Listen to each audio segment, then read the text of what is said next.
Hello everyone, welcome to Tutorials, Tips, and Tricks. My name is Dreld, and a little explanation. The reason I have not been making videos recently is because I decided to level a warrior. So now I have a 50 warrior.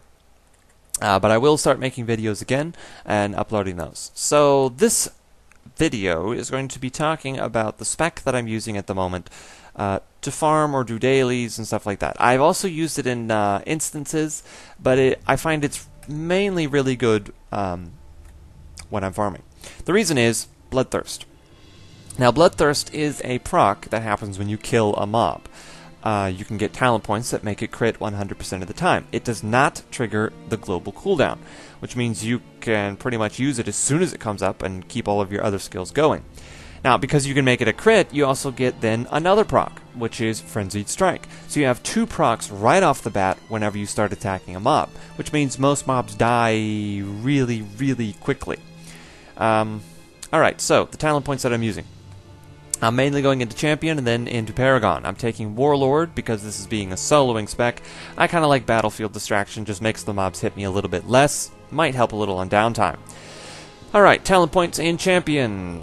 5 out of 5 Titan Strength, 5 out of 5 Take No Prisoners, 3 out of 3 Grim Satisfaction, 3 out of 3 Deadly Strikes, 5 out of 5 Cruel Efficiency. I'm taking Blitz, and then I have Brutal Punishment, 2 out of 2, however, I don't really use it all that much anymore. I was testing it. It's kind of nice when you're missing a lot, when you first hit 50 and you don't have a lot of hit, but I don't really miss now, so it never procs, so I don't get the extra crit chance for it, so yeah. I don't really use it anymore. 5 out of 5 Weapon Specialization, 2 out of 2 Follow Through. I'm taking, of course, Bloodthirst, Blood Frenzy to make it crit, 3 out of 3 Intense Training, and now I'm testing Proper Timing. Sometimes it's good, sometimes it's bad. Here's why. With this spec, you have a lot of procs. You have a proc when you kill something, a proc when you crit, a proc when the mob dodges, a proc when you parry. Because of that, and because I have the macro that means as soon as they proc, they go off, I could click this, meaning to use it for my finishing move, but I got a crit on my auto attack just a millisecond before, and it uses it, the proc, my proper timing, on my proc. So, it can be annoying. There's a way to get around that. I'll get into that in a second. 5 out of 5 Combat Precision, 1 out of 5 Duality of Mind. I'm taking Predictable Movements, just in case I want to reflect some attacks. 5 out of 5 Teaching of the 5 Rings. 5 out of 5 Weapon Master. Now this is kind of important. This is going to give you a 50% chance to get another attack point on those generating abilities. Pretty much what this means is you could go from 0 to full, especially when you're using Disruptive Strike, which gives you 2 attack points by itself, so it could give you the full 3 attack points you need for a finishing move. Then I also have 5 out of 5 Flowing Strikes. I'm taking Run Like the Wind, and then I'm testing Force of Will. Now, this will make your critical damage of your follow-up attacks do 30% more damage. Kind of goes nice with your Slayer's Bearing, which can make your crits do 25% more damage. However, at the low level, you don't have a lot of crit. Plus, your follow-up attacks you might not actually use too much compared to, say, other abilities. However, I'm finding that with Weapon Master, I get a good amount of finishing attacks off, follow-up attacks. So yeah, I'm still testing it. Might be worth it, might not be. Alright, another thing that makes this incredibly easy of a spec to use are, of course, macros.